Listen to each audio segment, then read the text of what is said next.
out a little too well. But though I can accept it now, at the time, I was plenty pissed off.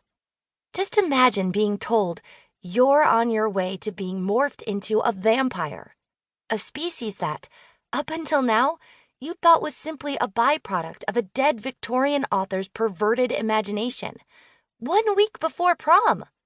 So, not part of my 5-year normal, everyday plan, let me tell you. But luckily for me, it didn't stick. The vampire Magnus was able to make good, figuring out a way to reverse the transformation, and just in time, too. And through our journey together, I ended up realizing he wasn't so bad under all those fangs. In fact, he was pretty special, and way better than that boring old normal, everyday Jake Wilder of drama club fame.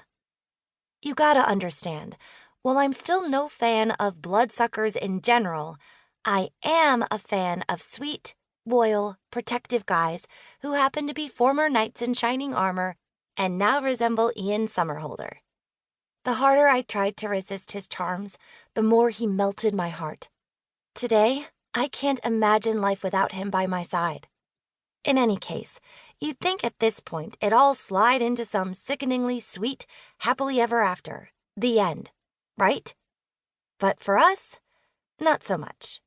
You see, Rayne, who still wanted to become a vampire more than anything in the world, suddenly found out from our drama teacher, Mr. Tyfert, who, in addition to instructing young thespians, also serves as vice president of an organization called Slayer Inc., that she was destined to become a vampire slayer.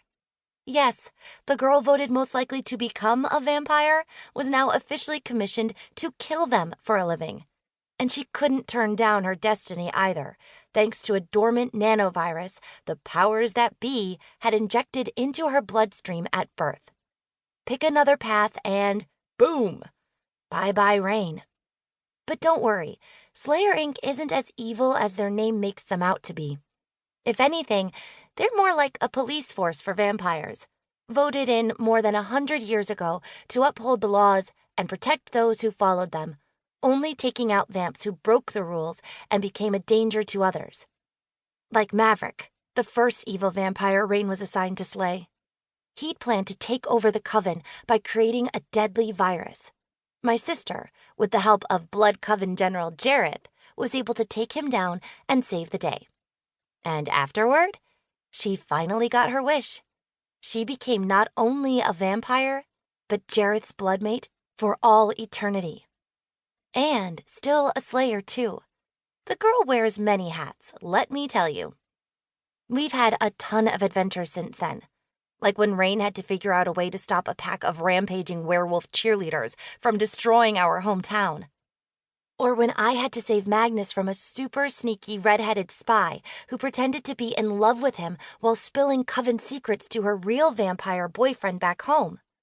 But our biggest adventure of all?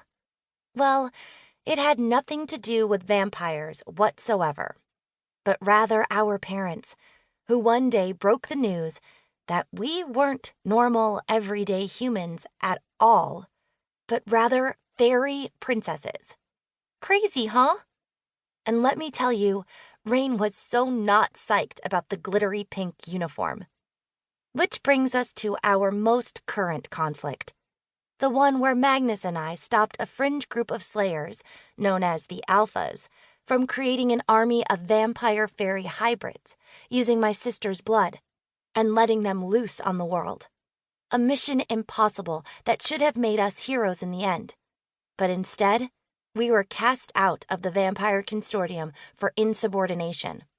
Mostly because we had decided that saving vampire kind was more important than playing by power-hungry House Speaker Pyrrhus's rules. To make a long story somewhat short, we were accused of treason by Pyrrhus and forced into exile. We hid underneath the streets of New York City in fear of our lives. Unfortunately, we weren't as safe and sound as we thought we'd be. Which brings us to where we are today. Or should I say, when?